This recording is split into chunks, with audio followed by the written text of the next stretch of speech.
Have you looked at any of the photos you took years ago?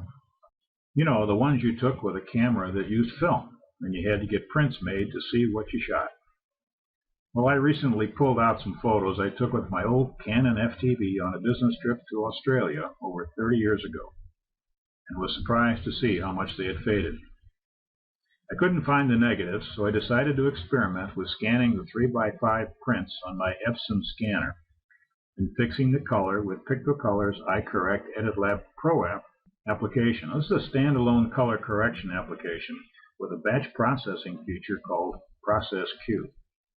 This tutorial shows how to use EditLab's tools to restore the color of faded photos. After scanning the prints at 300 dpi and saving the JPEG files, I added the images to the Process Q function of EditLab Pro app. I'll show up in those thumbnails at the bottom here. Now, the color correction process in EditLab Pro involves tools clumped in 4 separate tabs. First is to remove the color cast, white and black point, global, shadows and highlight brightness, contrast and saturation, and the unique hue select control point technology in tab 4.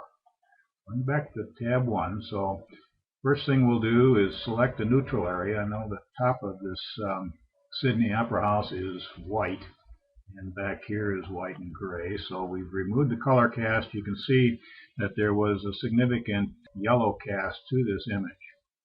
Next, we'll set the white and black point. We use Smart Color for this, which will automatically set the 2 endpoints. And we can also adjust the midtones a little bit if we'd like. Let's pull that up a little bit more. All right. Now we'll go to the 3rd tab. Overall brightness, I think, is okay, but since the print was fairly flat, let's boost the contrast somewhat, and let's boost the overall saturation. All right, that's looking much better. We can compare it with the original by clicking the preview button. We're getting there. Now let's go to the 4th tab, which is the Hue Select Control Point technology, and we'll click on the area of sky. Now there's a built-in sky color, that's blue. Click on it, and notice that the hue control handles were set based on where we click. Now we can adjust the hue slightly. Let's boost the saturation of the blue. I think the brightness is probably okay. I think we'll just sort of leave that, maybe just a little bit.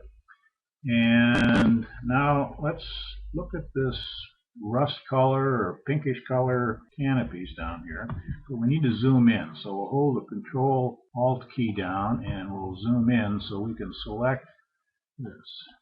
And notice that the control handles was set. I don't think we're going to change the hue, but let's boost the saturation.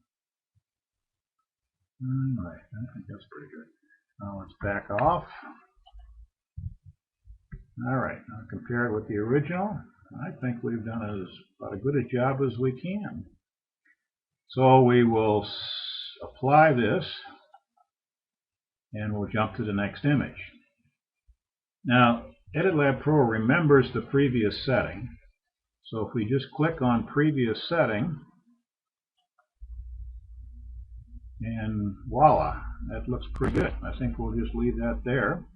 Now, if I wanted to, if I had a whole bunch of images, and I might want to make some specific adjustments on various images, I could save a custom setting and apply that custom setting.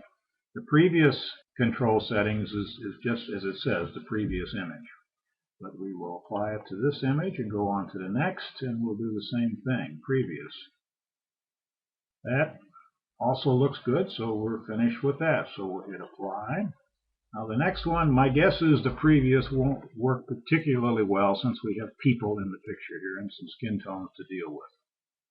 But let's try it for previous. That's not very good. So let's reset that, and we'll start over on this one, clicking on the white shirts to remove the color cast. Maybe that dark. All right. Same thing. We'll set the white and black point. maybe move, let's actually move this manually up a little bit. And just there, I think that's a little better. And over again, let's boost the contrast slightly. And the saturation. And that looks pretty good. Now let's go to the fourth tab. Here we're going to click on the skin. Maybe click on his. And let's click on the skin tone algorithm, and that softens it a little bit. Maybe even back off just slightly on the contrast. Again, compare it with the original, and it looks pretty good. We'll hit apply. And we're basically finished. We hit select them all, and then we'll save all. And these will then automatically get saved. Now we have it set up so that we'll put it in the original folder, and it will automatically attach a -IC2 suffix. We can change that if we want, but we'll just click OK, and we are finished. Processing the 4 images, and we're ready to go. After saving the restored photos, you can print new ones or share them with others via Facebook or email, or relive old memories viewing them on your computer or TV. Now, for more information on Pictocolor's iCorrect EditLab Pro app, go to Pictocolor's website, www.pictocolor.com. Now, iCorrect EditLab Pro is also available as a Photoshop, Elements, and PaintShop Pro plugin. Thanks for watching.